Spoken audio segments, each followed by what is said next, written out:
السلام علیکم ورحمۃ اللہ وبرکاتہ۔ میری بات سنو، چاہے تم لڑکی ہو چاہے تم لڑکے ہو، پورے غور و فکر سے اور دل سے اور پوری سننا۔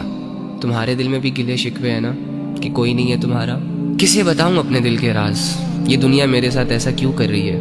یہ لوگ میرے ساتھ ایسا کیوں کر رہے ہیں؟ اور میں خود بھی کچھ کر کیوں نہیں پا رہا؟ آخر میں ایسا کیوں؟ جب انسان دنیا کی زندگی کو ہی سب کچھ سمجھ لیتا ہے نا، تو واللہ وہ اس سٹیج پر چلا جاتا ہے کہ دنیا کی زندگی اسے سمجھ نہیں آتی۔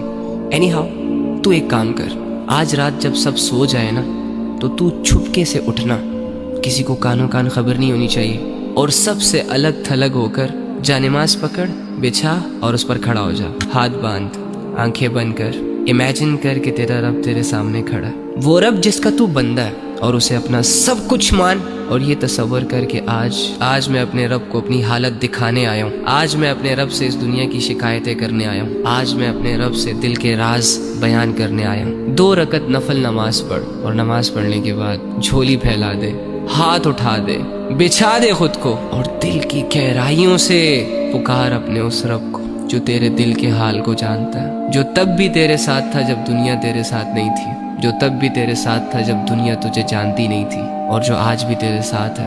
وہ اکیلا کافی ہے تجھے سنبھالنے کے لیے۔ اگر تو گر چکا ہے تو وہی تجھے اٹھا سکتا ہے۔ اس یقین، اس امید، اس تصور کے ساتھ اپنا حال دل اپنے رب کو سنا۔ ایک آنسو کا قطرہ نکل آیا نا، یا تیری آنکھیں صرف نم ہو گئی، یا چلو اگر تمہیں صرف اتنا احساس ہو گیا کہ میں اللہ کے سامنے بیٹھا ہوں، میں اللہ ہی سے بات کر رہا ہوں، یقین کر کے اٹھنا کہ تیرا رب تجھ سے راضی ہے۔ اللہ کے سامنے کھڑے وہی ہوتے ہیں جن کو اللہ کی ضرورت ہوتی ہے۔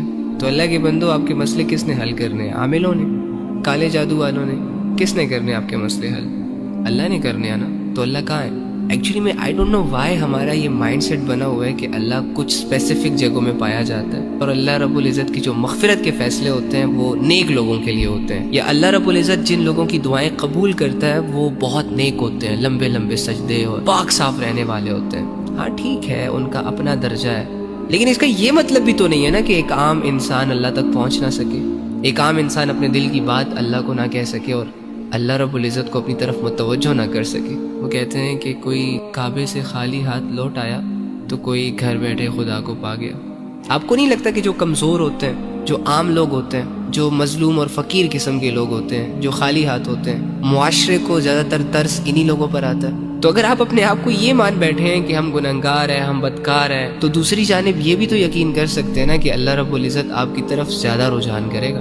اللہ کے بندو، اللہ کہہ رہے میں تمہارے شارک کے بھی قریب ہوں۔ اس اللہ سے اپنے مسئلے حل کرواؤ، جو اللہ ساری زبانوں کو سمجھتا ہے، جو اللہ دل کے حال کو جانتا ہے۔